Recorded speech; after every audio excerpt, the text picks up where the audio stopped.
ভারতের বিরুদ্ধে হামলার পরিকল্পনা করতেছে পাকিস্তান, সৌদি আরব, ইরান, কাতার এই রাষ্ট্রগুলো। স্পষ্টভাবে তারা এটা বলল, সৌদি আরবের সাথে পাকিস্তানের নিরাপত্তা চুক্তি এটা পুরোপুরি ভারতেরই বিরুদ্ধে। দেখেন, যার ভয় তার ভিতরেই ভয়টা প্রবেশ করেছে। আন্তর্জাতিক সামরিক র্যাঙ্কিংয়ে এই রাষ্ট্রগুলো বর্তমানে টপ লেভেলে রয়েছে। যেমন ইরান বলেন, এবার পাকিস্তান বলেন, সৌদি আরব বলেন, তুরস্ক বলেন, এই রাষ্ট্রগুলো 1 থেকে 20-এর মধ্যেই রয়েছে। মানে শক্তিশালী একটা মিলিটারি জোট তৈরি হচ্ছে, যেটা ন্যাটোর চাইতে অনেক শক্তিশালী, অর্থনৈতিকভাবে ন্যাটোর চেয়ে অনেক শক্তিশালী। কাতার, সৌদি আরব, সংযুক্ত আরব আমিরাত এই রাষ্ট্রগুলোর অর্থনীতির ভিত এতটাই শক্ত যে তারা পশ্চিমা দুনিয়ার যে কোনো রাষ্ট্রকে কেনার ক্ষমতা রাখে।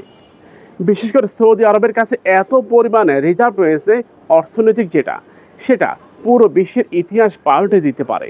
সৌদি আরব, কাতার, সংযুক্ত আরব আমিরাত, মালয়েশিয়া, ইন্দোনেশিয়া এই রাষ্ট্রগুলোর আছে অর্থ, মানে টাকা।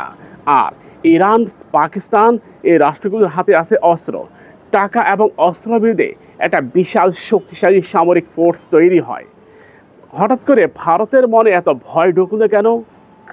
সামরিক চুক্তি, নিরাপত্তা চুক্তি করার কারণে ভারতের ঘুম হারাম হয়ে গেছে। আমরা এটা আপনাদেরকে জানিয়ে রাখি, আগামী 1 থেকে 1.5 মাসের মধ্যে ভারত ইসরায়েলের সাথে নিরাপত্তা চুক্তি করবে। 1 থেকে 1.5 মাসের মধ্যে এটা হবে। ভারত এটা যদি করে তাহলে পুরো মুসলিম বিশ্বের কাছে ভারত আরও একটা ইসলামী রাষ্ট্র হিসাবে আবির্ভূত হবে। প্রিয় ভাইয়েরা, সামরিক শক্তিতে ভারতের অবস্থান 4 নম্বরে রয়েছে, কিন্তু পাকিস্তানের সাথে সমানে সমানে তারা লড়াই করে।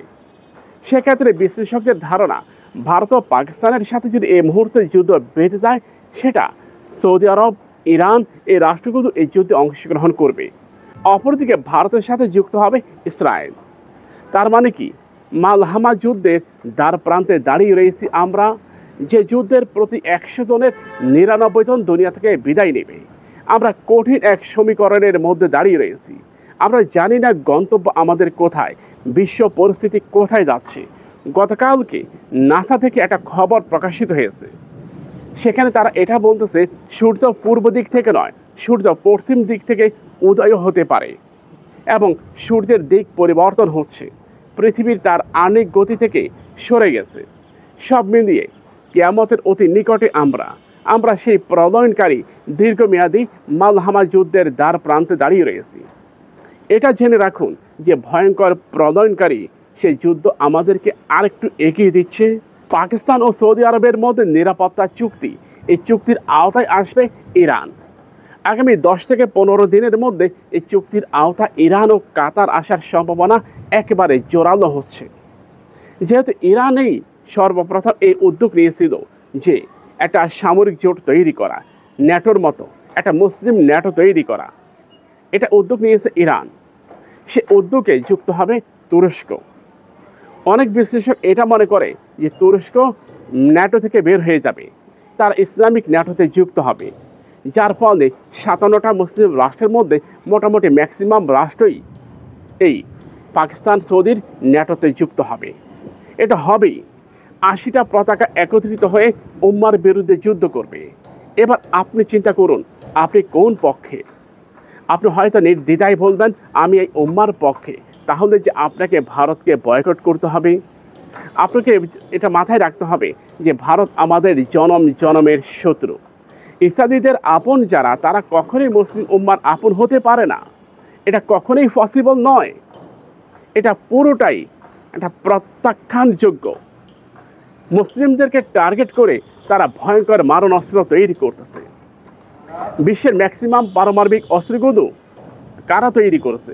বিশ্বের ম্যাক্সিমাম পারমাণবিক অস্ত্রগুলো রাশিয়ার দখলে, চায়নার দখলে, আমেরিকার দখলে, ব্রিটেনের দখলে, ফ্রান্সের দখলে, ইসরায়েলের দখলে। কেবলমাত্র একটি মুসলিম রাষ্ট্রের কাছে পরমাণু অস্ত্র রয়েছে, তা হচ্ছে পাকিস্তান। সৌদি আরবকে কেন্দ্র করে পাকিস্তান অস্ত্রের সংখ্যা বৃদ্ধি করবে। পারমাণবিক অস্ত্রের সংখ্যা বৃদ্ধি করতে গেলে অর্থের প্রয়োজন, কিন্তু সৌদি আরব অর্থ দিতে প্রস্তুত। তারাও পরমাণু অস্ত্রের মালিক হতে চায়। সৌদি আরবকে যদি পাকিস্তান পারমাণবিক অস্ত্র দেয়, মিসাইল দেয়, কমপক্ষে ধরেন 100টা মিসাইল দিল সৌদি আরবকে, বিনিময়ে পাকিস্তানের অর্থনীতি চাঙ্গা হবে, কঠিনভাবে চাঙ্গা হবে। সৌদি আরব এই ঋণ কখনোই ভুলবে না, এ কথা তারা কখনোই ভুলে যাবে না যে পাকিস্তান তাদের সামরিক দিক দিয়ে তাদেরকে স্বয়ংসম্পূর্ণ করছে।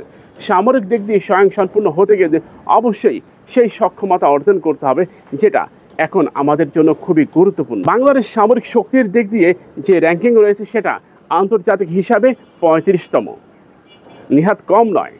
যদি কোনোভাবে এই সৌদি পাকিস্তান জোটে বাংলাদেশ প্রবেশ করে, দেখবেন সামরিক শক্তিতে বাংলাদেশে একটা আমূল পরিবর্তন ঘটে যাবে। একটা নারী নেতৃত্ব সরে যাওয়ার পর এখন আমরা আন্তর্জাতিক সামরিক নিয়ে কথা বলি। আমাদের চিন্তাভাবনা এখন অনেক দূর পৌঁছে গেছে।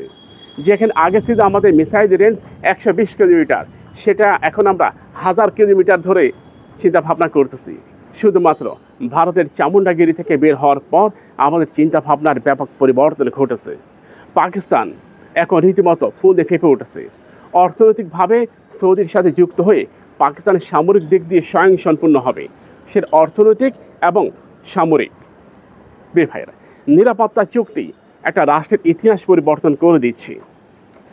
আন্তর্জাতিক যে ভূ রাজনীতির ইতিহাস প্রেক্ষাপট এখন ভিন্ন নদীতে প্রবাহিত হবে, ভিন্নভাবে ভিন্ন উদ্যোগে।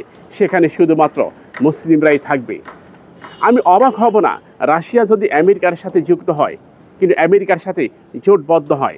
এতে অবাক হওয়ার কোনো কারণ থাকবে না, কারণ আজ থেকে 1500 বছর আগে আমার আপনার নবী, প্রিয় নবী হযরত মুহাম্মদ সাল্লাল্লাহু আলাইহি ওয়াসাল্লাম এটাই বলেছিলেন যে কাফেররা তোমাদের সাথে চুক্তি ভঙ্গ করবে। কথাটা কি শোনেননি? আলেমদের মুখে অবশ্যই শুনেছেন, হাদিসে আছে।